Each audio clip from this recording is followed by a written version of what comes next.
நல்லவே எண்ண வேண்டும், திண்ணிய நெஞ்சம் வேண்டும், தெளிந்த நல் அறிவு வேண்டும், பண்ணிய பாவமெல்லாம் பருதி முன் பணியைப் போல நன்னிய நின் முன் நசித்திரல் வேண்டும் அண்ணாய் என்று மகாகவி பாரதி பாடலை முன்கூட்டியே சொல்லி விருதாளர்களை அறிமுகப்படுத்துகிற பணிக்கு வருகிறேன்.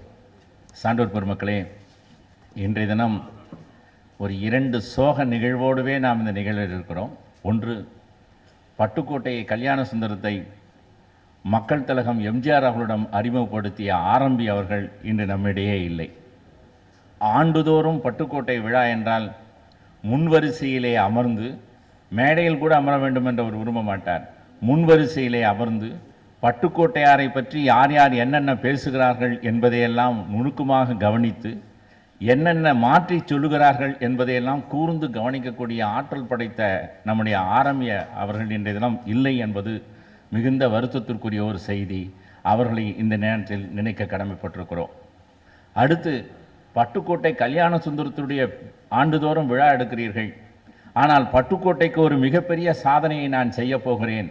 பட்டுக்கோட்டையாருடைய பாடல் தமிழ்த்தாய் வணக்கம் போல அது தெய்வ வணக்க பாடமாக எங்கள் பள்ளியில் ஒலிக்கும் என்று குரல் கொடுத்த சந்தனமுத்து அவர்களையும் நாம் இன்றைய தினம் இழந்திருக்கிறோம். நேற்று முன்தினம் அவர் மறைவு ஆயிரா பாரதராஜா அவர்கள் இங்கே இருக்கிறார்கள், அவருடைய துணைவியார் இங்கே இருக்கிறார்கள்.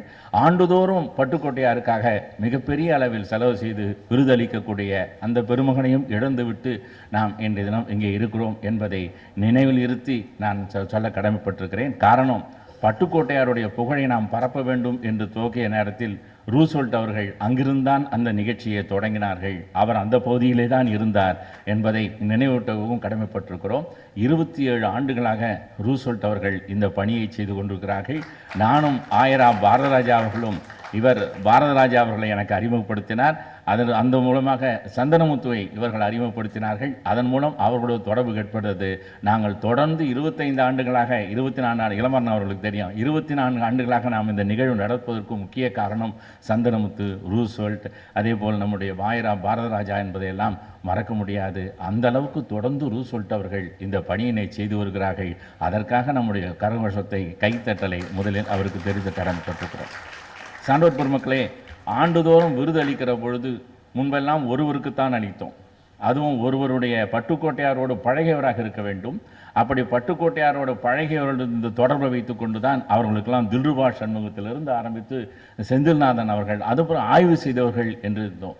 அதுக்கடுத்து காலத்தினுடைய வளர்ச்சியில் ஒரு விருது 2ஆகி 3ஆகி 4ஆகி இப்பொழுது 5ஆகி கொண்டிருக்கிறது. அதே போல் இன்னொரு 6 வருடம் பொறுத்து பட்டுக்கோட்டையாரோட நூற்றாண்டில் 100 பேருக்கு விருதளிக்க வேண்டும் என்கின்ற கோரிக்கையும் நம்முடைய ரூஸ்வெல்ட் அவரிடத்தில் வைத்திருக்கிறேன். அதுவும் நாம் செய்வோம் என்கின்ற செய்தியை சொல்லி, மிக நீண்ட காலமாக பட்டுக்கோட்டையாருக்கு தொண்டு செய்து வருகிற அந்த பெருமக்களையும் அறிமுகப்படுத்த வேண்டியது, பாராட்ட வேண்டியது நம்முடைய கடமை. சான்றோர்கள் மத்தியில் அவர்கள் புகழ் பெறுகிற போது தான் அவர்கள் பெற்ற புகழுக்கு ஒரு மரியாதை கிடைக்கும் என்கின்ற வகையிலே இன்றைய தினம் விருதாளர்களிலே முதன்மையாக நாம் போற்றக்கூடியவர்கள் நம்முடைய ராமதாஸ் அவர்கள். புதுவை என்றாலே மிகச்சிறந்த ஒரு சிறப்பு. அதிலே வணிக வரித்துறையிலே இருந்து அவர் இந்த துறைக்கு வந்திருக்கிறார், எழுத்தாளராக இருக்கிறார் என்பதே மிகப்பெரிய செய்தி. அந்த வகையில் ராமதாஸ் அவர்கள் வணிக வரித்துறை ஆணையராக புதுகையிலேயே பணியாற்றி, அதற்கு பிறகு ஓய்வு பெற்ற பிறகு அரசே மீண்டும் அவருக்கு ஒரு 4 ஆண்டுகள் அந்த பணியினை கொடுத்து, அந்த புதுகை அரசிலே அவர் மிகச்சிறந்த ஒரு பணியினை நிதி ஆணை தலைவராகவும் அவர் பணியாற்றிய பெருந்தகை அவர் இங்கே வருகை தந்திருக்கிறார்கள். அவருக்கும் பட்டுக்கோட்டைக்கும் என்ன தொடர்பு என்கின்ற ஒரு கேள்வி எழும். அந்த வகையில் பார்க்கிற பொழுது பட்டுக்கோட்டையின் புகழ் பரப்புவர். ரூஸ்வெல்ட் அவர்கள் பாண்டிச்சேரியிலே புதுவையிலே இருந்த பொழுது அங்கே ஒரு மிகப்பெரிய ஒரு கோயில் ஒன்று கட்டியிருக்கிறார்கள். அது மட்டுமல்லாமல் புதுவையிலே அவருக்கென்று ஒரு தனி சிறப்பும் உண்டு. எப்படி டெல்லி மாநகரிலே வள்ளுவர் சிலையை பார்க்கிற பொழுது அடியில் ரூஸ்வெல்ட்டினுடைய பெயரும் ராஜாராம் அவருடைய பெயரும் பொறிக்கப்பட்டிருக்கும். டெல்லி தமிழ்ச்சங்கத்திற்கு நீங்கள் செல்கிற போது அந்த பெயரினை நீங்கள் பார்க்கலாம். அதுபோல் புதுவையிலும் இவர் பெரிய சாதனை புரிந்தவர். அப்பொழுது அவருக்கு அறிமுகமானவர் தான் நம்முடைய ராமதாஸ் அவர்கள். ராமதாஸ் அவர்கள் சாதாரணமானவர் அல்ல. 10 வயதிலேயே, அதாவது 14 வயதிலேயே ஒரு சிற்றுதல் நடத்தியவர். அவர் பிறந்த ஊர் வேதாரண்யம். வேதாரண்யம் என்றாலே சாதாரண விஷயம் அல்ல. நம்முடைய நாமக்கல் ராமலிங்கம் பிள்ளை அவர்கள் அந்த பாடிய பாடல் தான் வரும். வேதாரண்யம் உப்பு சத்தியாகிரகத்தின் போது கத்தியின்றி ரத்தமின்றி யுத்தம் ஒன்று வருகிறது, சத்தியத்தின் நித்தியத்தை நம்புயாரும் செறிவீர், ஒண்டி அண்டி குண்டு விட்டு உயிர் பறித்தல் இன்றியே மண்டிலத்தில் கண்டிராத சண்டை ஒன்று புதுமையே என்று பாடின அந்த வேதாரண்யத்துக்கு சொந்தக்காரர் நம்முடைய ராமதாஸ் அவர்கள். அவருடைய பணி இதழாசிரியராக 14 வயதிலேயே, அதுவும் என்ன தலைப்புனா குத்துவிளக்கு என்கின்ற தலைப்பிலே இதழ் நடத்தியிருக்கிறார். இதழ் நடத்தினால் போதுமா என்றால் மிகச்சிறந்த நாடகாசிரியர், நாடக நடிகராகவும் இருந்திருக்கிறார். அதுதான் முக்கியம். நம்முடைய லேனா தமிழ்வாணன் அவர்களுடைய தந்தையார் தமிழ்வாணன் அவர்கள் எழுதிய அந்த புலித்தேவன் என்ற நாடகத்திலே மிகச்சிறப்பாக அவர் நடித்திருக்கிறார். அவருடைய வாழ்க்கை அங்கே நாடக பணியும் தொடங்கியிருக்கிறது.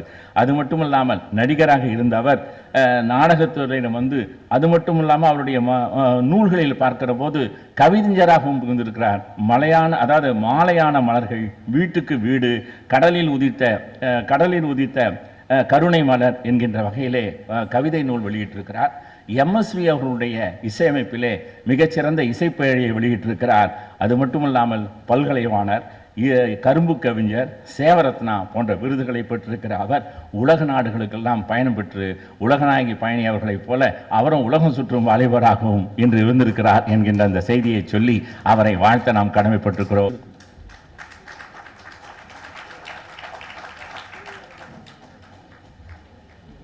அடுத்து உலகநாயகி பயணி அவர்கள் செல்லாமாரிஸ் கல்லூரியிலே தமிழ்துறை தலைவராக பணிபுரிந்து பல ஆண்டுகள் பணிபுரிந்த சாதனையாளர். அது மட்டுமல்லாமல் குலோத்துங்கன் கவிதை பரிமாணங்கள் என்கின்ற தலைப்பிலே ஆய்வுரை எழுதி மிகச்சிறந்த பாராட்டினை பெற்றவர். அவர் பேசினாலே தமிழ் நடந்து வரும் என்று சொல்வார்கள். அப்படிப்பட்ட சாதனையாளர் நம்முடைய உலகநாயகி பயணி அவர்கள். தமிழ் வள மேம்பாட்டில் பேராசிரியர் டாக்டர் நா சுப்புரெட்டியார் என்கின்ற தலைப்பிலே ஆய்வு பணி செய்து பெருமை பெற்றவர். வாழ்வியல் வள்ளுவம் என்கின்ற நூலினை எழுதக்கூடியவர். உலக நாடுகளெல்லாம் சுற்றி வருகிற பெருமை பெற்ற நம்முடைய உலகநாயகி பயணி அவர்களை இப்பொழுது பாராட்டி வாழ்த்துவார்கள். அடுத்து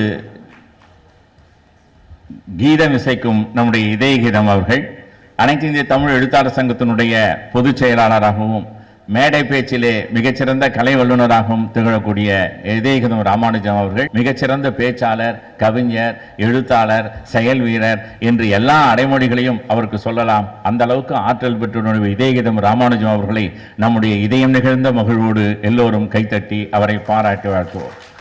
அடுத்து கஸ்தூரி மனம் என்று நம்முடைய நீதியரசர் குறிப்பிட்டதை போல கஸ்தூரி ராஜா அவர்கள் தமிழாசிரியராக பணியை தொடங்கி தமிழ் பேராசிரியராக பணி நிலையில் உயர்ந்து முதல்வராக அவர் கல்லூரியில் பணியாற்றக்கூடிய ஆற்றல் பெற்றவர் நம்முடைய பேராசிரியர் கஸ்தூரி ராஜா அவர்கள். அவர் தன்னுடைய ஆற்றலால் திருக்குறளுக்கு அவர் செய்திருக்கிற தொண்டு சாதாரணமான பணி அல்ல. அறிஞர் அண்ணா விருதினை பெற்ற சாதனையாளர் நம்முடைய கஸ்தூரி ராஜா அவர்கள். அதே போல குறளின் குரல், தமிழ் இலக்கியங்களின் நிலையாண்மை என்று டாக்டர் பொற்கோ அவரிடத்திலே ஆய்வு செய்த பெரும் பேராசிரியர்கள் வரிசையிலே வரக்கூடியவர். நூலக குழுவிலே உறுப்பினராக இருக்கக்கூடிய சாதனையை படைத்தவர். தமிழ் வளர்ச்சித்துறையிலே அவர் நூலகங்களுக்கு தேர்ந்தெடுக்கக்கூடிய பொறுப்பினை இருக்கக்கூடிய அவர்களுக்கு சான்றளித்து பாராட்டுகிறோம். பசிப்பிணி போக்கிய மணிமேகலையை நாம் மறக்க முடியாது. மணிமேகலை சித்தார்த்தனுடைய இந்த பெயரை இணைந்திருக்கக்கூடியவர். அவர் இப்பொழுதுதான் பட்டுக்கோட்டை கல்யாண சுந்தரத்தினுடைய பாடல்களிலே ஆய்வு செய்து வளமார் சிந்தனைகள் என்ற தலைப்பிலே ஆய்வு செய்து முனைவர் பட்டம் பெற்றிருக்கிறார் என்கின்ற அந்த செய்தியை உங்களோடு இணைத்துக் கொள்ள கடமைப்பட்டிருக்கிறோம். மிகச்சிறந்த பேச்சாளர், பட்டிமன்றங்கள்லாம் பாங்கறிந்து பேசக்கூடியவர், இந்து கல்லூரியிலே தமிழ் பேராசிரியராக பணியாற்றக்கூடிய பெருமை மிக்கவர்.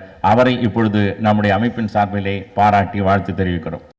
துள்ளாத மனமும் துள்ளும், சொல்லாத கதைகள் சொல்லும், இல்லாத ஆசையை கேளோம், இன்பத்தேனையும் வெல்லும் இசை, இன்பத்தேனையும் வெல்லும்.